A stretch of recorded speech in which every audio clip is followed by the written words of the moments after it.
Hi, my name is Sharonda Harris Marshall, and I'm a multimedia artist. I work in print, web design, and video. I mostly work in video predominantly. I'm a photographer, videographer. I'm an assistant director when I work on crew sets.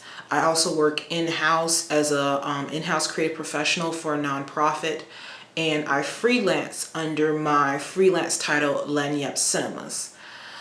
This is a really quick video, not very put together, just kind of a raw video in regards to a particular comment made through the presidential debate on Monday. I'm not really a political commentator, so I'm not gonna comment on the political nature of a lot of the things that happened in the presidential debate. But there was one thing that Hillary Clinton mentioned to Donald Trump, and Donald Trump tried to defend, that kind of stuck out in my mind as a freelance worker or as a creative professional. The other thing I think is important. It would be squandered too, believe me. If your main claim to be president of the United States is your business, then I think we should talk about that. You know, your campaign manager said that you built a lot of businesses on the backs of little guys. And indeed, I have met a lot of the people who were stiffed by you and your businesses, Donald. I've met dishwashers, painters, architects, glass installers, marble installers, drapery installers, like my dad was, who you refused to pay when they finished the work that you asked them to do. We have an architect in the audience who designed one of your clubhouses at one of your golf courses. It's a beautiful facility. It immediately was put to use, and you wouldn't pay what the man needed to be paid, what he was charging you. Maybe he didn't do a good job, and I was unsatisfied with his work, which our country should do too. The thousands of people that you have stiffed over the course of your business not deserve some kind of apology from someone who has taken their labor, taken the goods that they produced, and then refused to pay them? I can only say that I'm certainly relieved that my late father never did business with you. Some of the greatest assets anywhere in the world, real estate assets anywhere in the world, beyond the United States, in Europe, lots of different places. It's an unbelievable company. But on occasion, 4 times, we used certain laws that are there. And when Secretary Clinton talks about people that didn't get paid, first of all, they did get paid a lot, but taking advantage of the laws of the nation. Now, if you want to change the laws, you've been there a long time, change the laws. But I take advantage of the laws of the nation because I'm running a company. My obligation right now is to do well for myself, my family, my employees, for my companies. And that's what I do. But what she doesn't say is the tens of thousands of people that are unbelievably happy and that love me. I'll give you an example. We're just opening up on Pennsylvania Avenue, right next to the White House. So if I don't get there one way, I'm going to get to Pennsylvania Avenue another. But we're opening the old post office. Under budget, ahead of schedule, saved tremendous money. I'm a year ahead of schedule. And that's what this country should be doing. We build roads and they cost 2 and 3 and 4 times what they're supposed to cost. We buy products for our military and they come in at costs that are so far above what they were supposed to be because we don't have people that know what they're doing. When we look at the budget is bad to a large extent because we have people that have no idea as to what to do and how to buy. Now, like I said, I'm not going to get into the details of whether or not the story was true, who shortchanged who, or anything of that nature. But there is a very dangerous implication that came with that comment that Mr. Trump made. And that's the fact that if you're not satisfied with any of the work that you have hired out, that you have the right to not pay anyone. And it's a very dangerous concept because it's the work that we do, especially as creative professionals or anybody who is a contractor or anything of the sort. We depend primarily on that work. You hire us because you hopefully trust our expertise in whatever subject that we're in, whether we're a caterer, a hairdresser, a person who roofs, anything of that nature. So this particular architect guy was hired out to work for Trump, and Trump implied that he was not satisfied with the results, so therefore he is not under any obligation to pay for that service. And that's wrong for a lot of reasons. But the main reason that it's wrong is because it still was a service that was completed. And we have got to get away from, because we're starting to get into a gig economy. And we need to get away from, if we're not 100% satisfied with a particular product or service, that we are not obligated to pay.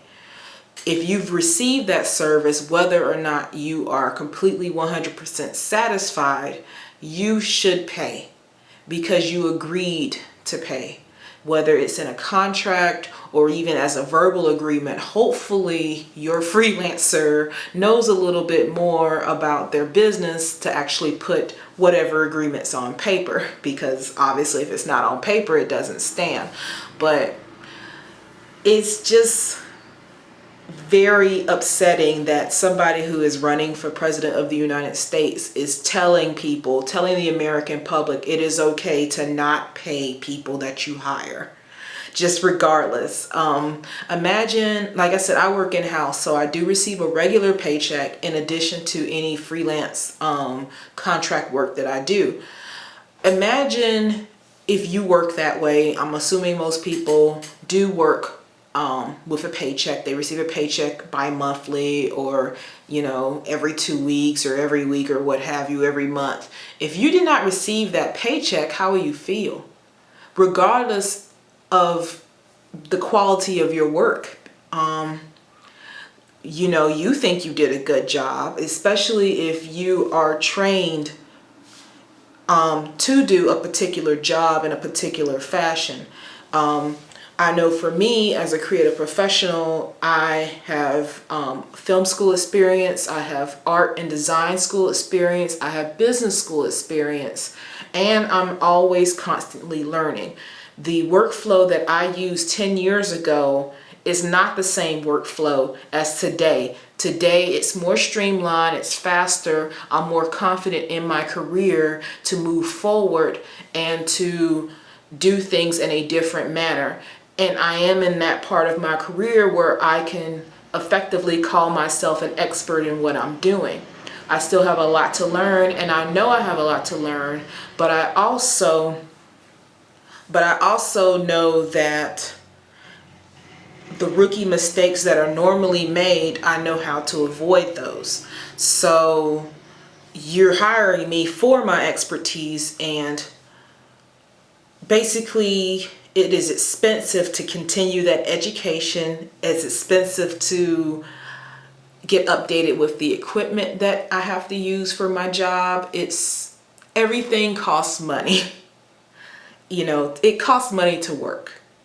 And if you are working at a job where you're not getting the expenses that you need to do your job, or you're not getting paid the amount that you were agreed upon, you know what your salary is, and then all of a sudden you don't have the paycheck you were expecting, you go back to your boss and say, okay, well, what's the deal?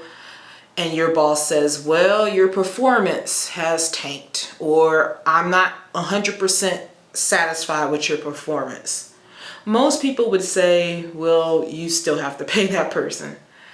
So that's kind of my point. We have to look at it as, yes, you're not 100% satisfied with the work, if that's the case. Like I said, I'm not going to get into the details of whether or not Trump versus the architect is a true antidote or not, but what we need to do to help us and to help us become better Americans to each other is to support each other in our endeavors. So if I shoot a video for someone and they're not 100% satisfied, or it's not what they expect, because sometimes, I'm gonna say it, people in creative, people when they hire creative professionals, they sometimes have higher expectations than what they can afford. So if I honestly say, okay, well, this is what I can do with the budget allotted, and this is what the outcome is. If you're not 100% satisfied, guess what? You write your check and you pay anyway. And the next time, maybe you don't hire that person, or you go a different approach. And that's how capitalism works. That's how it works. It always has worked that way. If I don't like a particular style of something, if I've already commissioned it, then yes, I take it. But if I haven't commissioned it yet, or if I am kind of shopping around still, I do have a right to ask for a graphic designer, or ask for a furniture supplier or anything like that, to ask a particular person that, yes, I would like to go elsewhere, or I would like to see what my other options are. You're not going to hurt a freelancer's feelings by going elsewhere. You're not. In fact, it might be some relief to the freelancer. It might be something that they cannot do, and it might just be easier for both parties for you to go elsewhere. So that's my 2 cents on it. If you are interested in any of my work, my portfolio is online. I also have my website, www.lagnieppecinema's.com. That is spelled out for anybody who is not native to the Gulf Coast and doesn't know how to pronounce that word or spell it. But that is the name of my production company / design studio. So thank you, and have a great day, everyone. Have a great week, and let's hope November we all make the right choice. Thank you.